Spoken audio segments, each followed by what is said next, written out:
Hi, everybody. I'm Tawanda Coleman. Welcome. Thank you so much for joining us today. You know, there are so many of us who take having 3 square meals a day for granted. In Nashville, 1 in 7 people lacks access to enough food to sustain a healthy lifestyle, while at the same time, more than 40% of all the food in our city goes to waste. The Nashville Food Project was founded on the idea that all people should have access to the food they want and need. In the midst of the pandemic and the aftermath of the recent tornado, they've come up with ways to continue to serve the community. And we'll find out how when we talk to Elizabeth Langgle Martin, the Community Engagement Manager for the Nashville Food Project. This is the Plus Side of Nashville. From the News Channel 5 Network, this is the Plus Side of Nashville.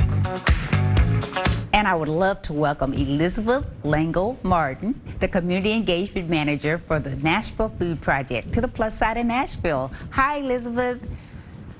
Hey, thank you so much for having me. Absolutely. So you're zooming in. Are you at home today? I am. I am working from home and sitting on the floor of my toddler's room. It's an interesting and new way to have a conversation, but I love the fact that you're joining us today because, as I just mentioned, gosh, there's so much food that goes to waste, and there's so many people in need of food. And the Nashville Food Project that's what your whole goal is, isn't it? Absolutely. Our goal is all centered around this idea of community food. So making sure that everyone has access to the food that they want and need. And we do that through robust meals programs as well as gardening and local agriculture. So how has the pandemic, we had the tornado a few months back, how has that changed the way you do what you do at the Nashville Food Project? How has it affected you? Yeah, thank you for asking. I think we've seen a shift in a lot of our operations. For instance, typically our meals program and our garden programs rely really heavily on volunteers and our volunteer community. But due to COVID, we've had to temporarily suspend those opportunities. And so really just working with a little bare bones, small but mighty team to make sure that everyone can stay socially distanced while doing their work and making sure we're still providing those resources to the community. We've seen a lot of the programming that we support. Typically, we cook a meal from scratch. That meal is then delivered to a partner nonprofit who serves that meal alongside their programming. And a lot of times that's at a congregate meal. It's at a meal where people are able to socialize and might be receiving a class or a different type of service. But right now, what we've had to do is really kind of pivot and provide individually packaged meals. So individually portioned meals that people are picking up and taking home with them or taking to eat elsewhere. And so the way we've prepped meals, the way we've had to portion meals and package them has changed as our partners' programming is shifting. And then for our community gardens, we work with over 80 families in our community garden programs. And typically they would have their own individual plots that they planted whatever they would like and take that home for their families. However, that's too many folks in the garden at one time in the light of COVID. And so we've kind of shifted to this idea of communal plots where people work on a different schedule. So they can come, they can garden, they can take home produce for their families, but they're still kept at a safe distance while enjoying the air and the land and everything that our spaces have to offer. So those are just a couple of the small ways that our work has shifted a bit.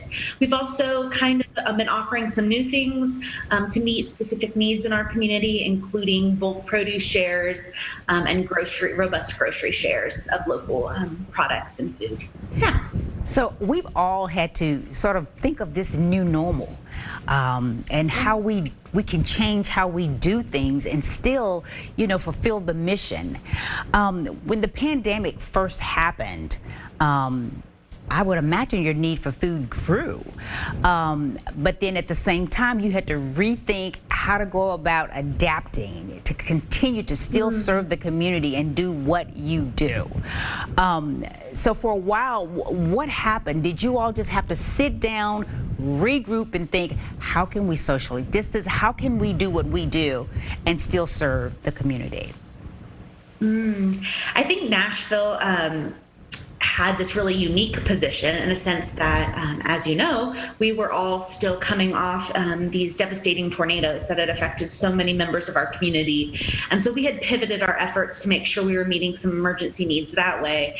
And then as we were flooded with volunteers and support from the culinary community, all of a sudden, COVID became a very real and impactful reality. And so then we had to shift and see, how do we kind of balance these two emergencies, this health emergency along with this food and disparity of people who are suddenly losing their jobs and suddenly losing wages and not having access to food, maybe who've never struggled with that before.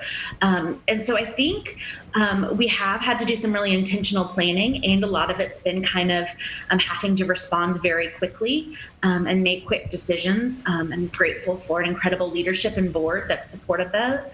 And just how do we make sure that we can continue to stay healthy and to offer services to folks who are vulnerable in our communities. And Elizabeth, you make a very good point. I think so often we tend to forget about our friends who were victims of the tornado. And so, everybody's just thinking COVID, COVID, COVID.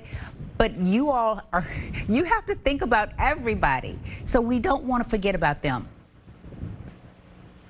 Yeah, we've had some really incredible, unique partnerships that came out of the tornadoes. That was our first time as an organization really connecting with Gideon's Army and working alongside them. And so then thankfully, we had established that relationship right after the tornadoes. And now into the pandemic, we're continuing to provide about 150 meals per week that they're making sure that they get to vulnerable folks in North Nashville. And so for many of us, COVID has posed so many challenges, but for folks who were already struggling, for folks who were already experiencing these kinds of disparities, it's just, kind of the metaphorical icing on the cake, but not in a good way. And so this pandemic has made our already vulnerable neighbors even more vulnerable. And for Nashville, that started, or at least the tornadoes were a big piece of that as well. And I know for a while, because you worked closely with restaurants, but then restaurants were closed. Yes. And you had your satellite kitchen program. I don't think you still have that, but talk a little bit about how that worked. Yeah, sure. Well, like I said, we all of a sudden went from having kitchens that were full of volunteers to not being able to invite other folks into the space and just having to work with our small but mighty team. And so one of the relationships that we had for a period of time, which was really incredible, was with Henley, a local restaurant. And we were able to leverage some of our funds to keep their staff and their team working in the kitchen in a time when they would have been shut down. And they were creating individualized portion meals for us to send out to our community partners. So they were helping us in a time that we didn't have all the hands and all the support that we needed. And we were able to kind of leverage our funds to make sure that some of the folks in their kitchen were getting to still come to work in the morning in a time where their restaurant was not being able to serve the public. And so that was just one of a lot of really creative little outlets that we were able to collaborate with other folks in our community to make sure that we can continue to meet the needs of our neighbors. Well, it sounds like you've been doing a great job of that. Talk a little bit about, for folks who may not be familiar with the Nashville Food Project, how long have you been out there? How did you originate?